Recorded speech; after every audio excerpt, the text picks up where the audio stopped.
วันนี้พาใหญ่มาเที่ยวนะคะไม่ใหญ่ไม่นิ่นทำอะไรตำส้มตำค่ะอยู่ไหนก็ต้องตำนะคะเพราะว่าน้ำปลาร้าเจ๊อ้อยอร่อยมากไปไหนก็ต้องใช้ไหนน้ำปลาจ้อย พี่สาวฉันเอากรอกใส่ขวดเป๊ปซี่มาค่ะวันนี้โอ้โหเสียยี่ห้อหมดฉันลืมเลย ไหนไอหมูกรอบเจ๊ใหญ่มาไหม กรอบนะคะ อะไรนะ นี่ค่ะแคบหมูไปไหนพกพาสะดวกสบายนะคะ50 บาทถูกมากอร่อยเวอร์โอ้โห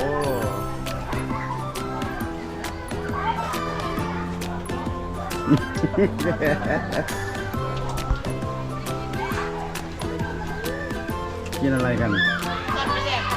โอ้โหดูเมนูกันเฮ้ยโอเคโอ้โห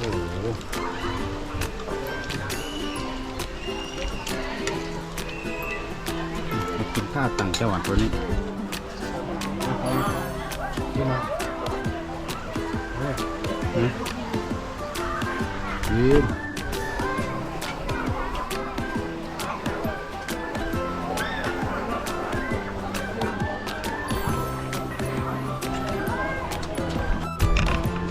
ไงเหมือนหน้าครับหน้าผม แม่เอารองเท้าเล่นขึ้นมาหน่อยครับแม่เรียกแม่อัชราพรเคยเก็บมุมมาของเธอให้เนี่ยเดี๋ยวเราจะลงน้ำแล้ว กินอิ่มแล้วเดี๋ยวเราลงลงตรงไหนไปลงมือ พี่มิ้นล่ะ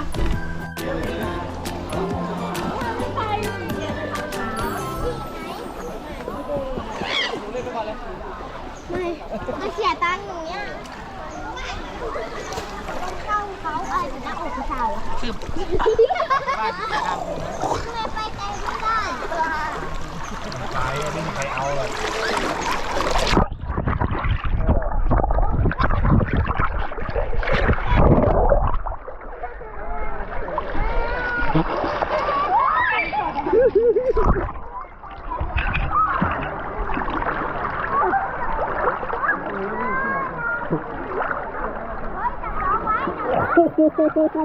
โดนทิ้ง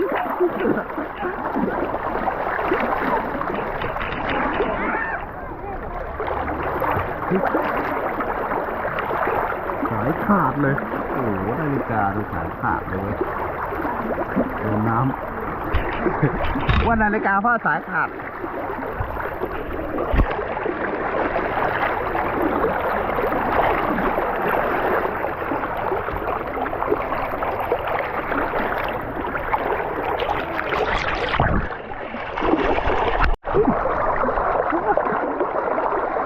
ตูดได้หรอป่ะฮะ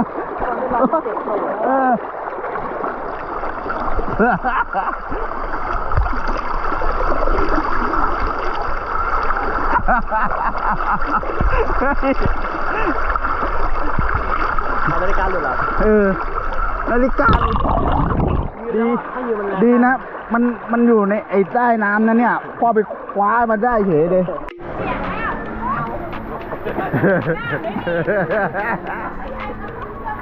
เอามาเร็วๆลงมาโดดเลยโอ้โหอ้วนสวมพอดีเลยไอ้อ้วนรอเลยอ่ะโอ้โหเสร็จอ้วนเลยอ่ะเอาออกไปอีกไหมเอาออกไปข้างนอกโอ้โห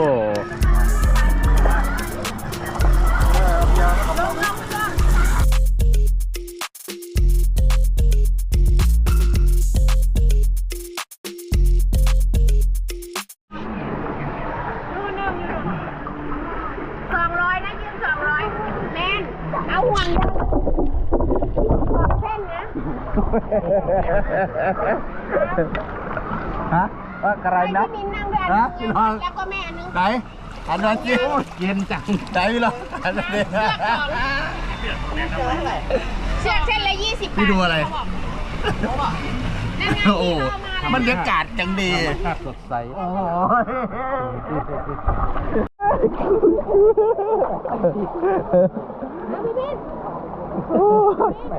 ไม่ไปสักทีถ่ายรูปส่งให้แตงโมดูสิ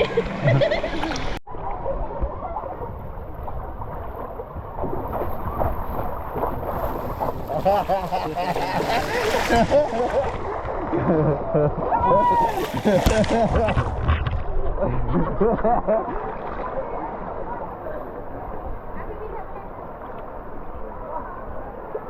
าแล้วเชือกทั้งเชือกทั้งอะไรเนี่ยโอ้ยมาเลยโยนไปเลยจึ๊บโอ้โหมาเลยโยนเลยจึ๊บโอ้ยรอใจไอ้นี่ไว้ เดี๋ยวมันให้ก่อน โอ้โหเฮ้ยมันลอยน้ำอยู่นะเนี่ยเฮ้ยมีที่เสียบด้วยอ่ะเฮ้ยเดี๋ยวพึ่งลุกเดี๋ยวเก้าอี้ปิวไหนว่ามาชนแก้วดิ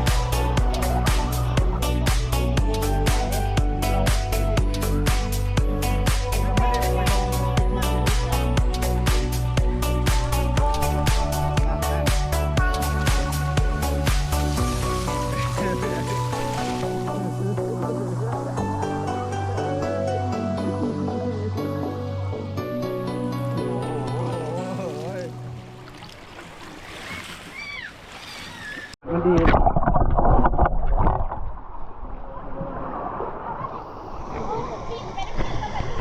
มาแม่มาแม่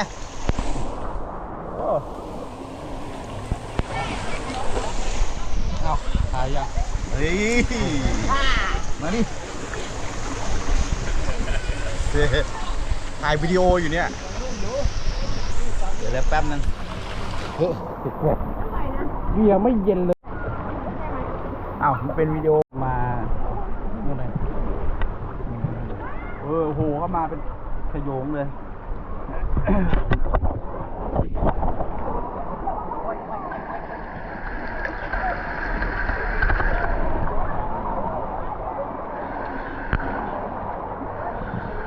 สองคนนี้ไปลอยไปไหนครับลอยอยู่ตรงนี้นะอยู่นี้เนี่ย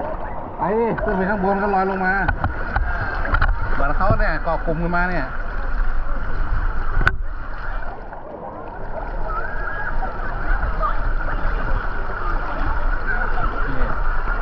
ดูเขาลอยกันนะ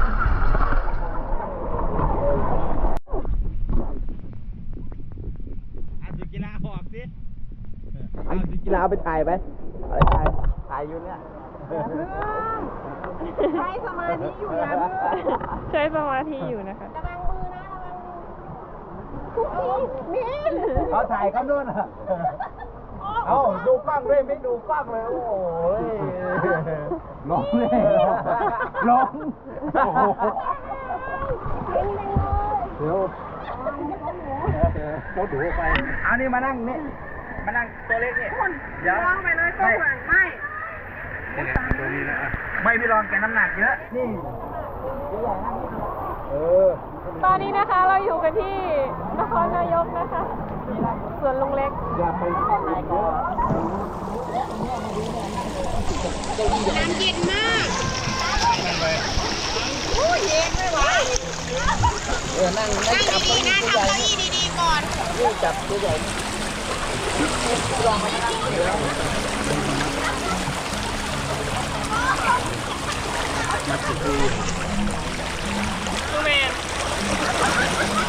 กี่นาทีแล้วกดเลยข้างล่างกดล่างกดล่าง เรียน ถ้าเชือกหลุดตัดเชือกปล่อยไปเลยมิ้น ผ่านมาเท้าหน่อยค่ะ คนไม่ได้บางตัดเอง เท้าหน่อยกด ตัดเชือกไงเอาไกลมาตัดเชือกแล้วล่องแล้วกระทงไปเลย นวดดีนวดดีนวดดีอ่ะนวด มาตั้งไกลไม่ติดแหม แม่นวดเลยโอ้ยนวดสองเท้าเลยนะ เฮ้ยตัวอะไรไต่คอแล้ว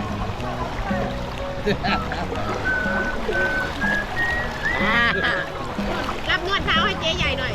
โอ้เจ๊ใหญ่โอ้เจ๊ใหญ่เก่งกว่าฉันนี่มานั่งตรงนี้ ตามรองเท้าแล้ว เมนระวังเมนระวังนะเมน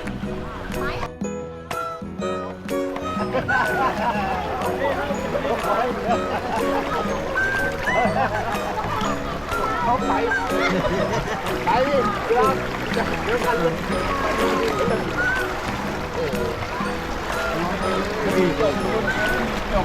เอาเก้าอี้มานั่งนี่พี่มานั่ง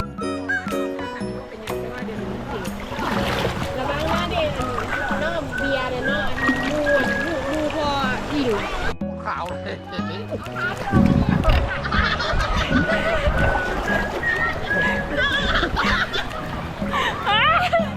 จบ หนูนั่งนี้แล้วเท้าอะไรตายเร็ว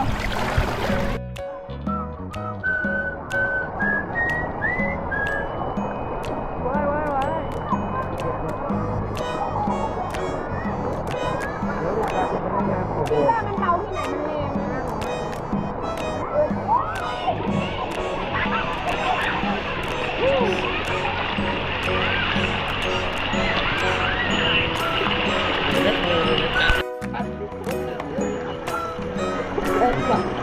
พวกนั้นว่าอีพวกนั้นขี้ไปฝั่งโน้นไปขี้ เยอะแยะมากมายละลายไปกับน้ำเอาที่มาทางโน้นมา มึงแปลงนี่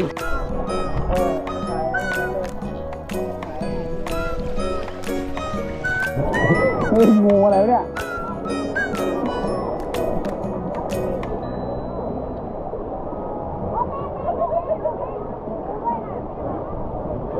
เอามาน้ำเชื่อให้มันไหลไหม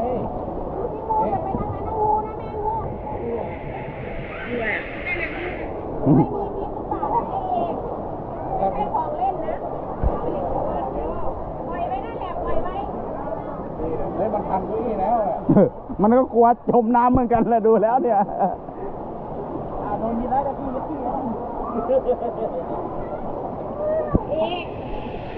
หัดเป็ดกระดี่แล้วไม่เอาไม้ก็หาไม้ก่อนไงบ่ไปรับไม้แน่น่ะ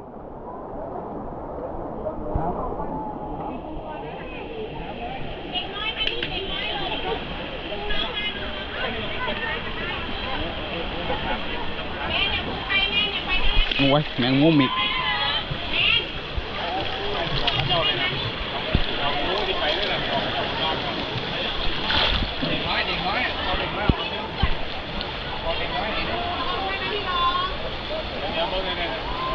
เฮ้ยอันนี้มันขึ้นบนเลยขึ้นบนเน็ตเอาขึ้นบนเน็ตขึ้นไปข้างบนเอาไม้ไป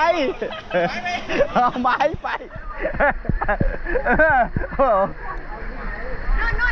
นู่นเอาไปทิ้งฝั่งนู้นเลยพี่ฝั่งนู้นน่ะ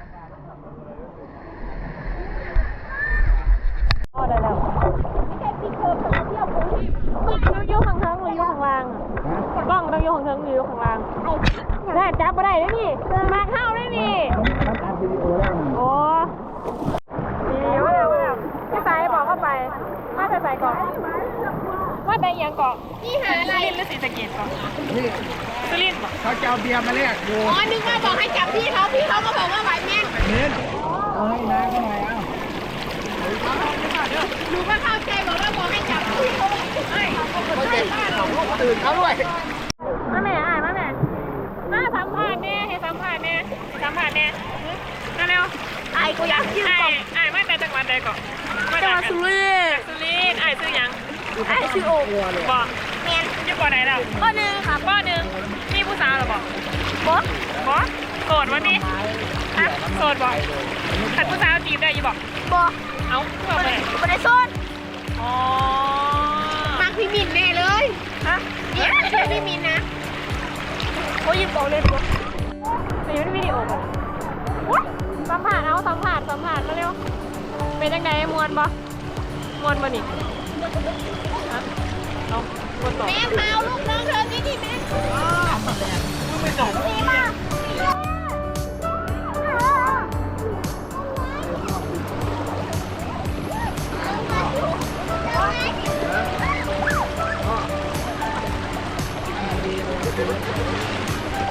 ไปไหนนะ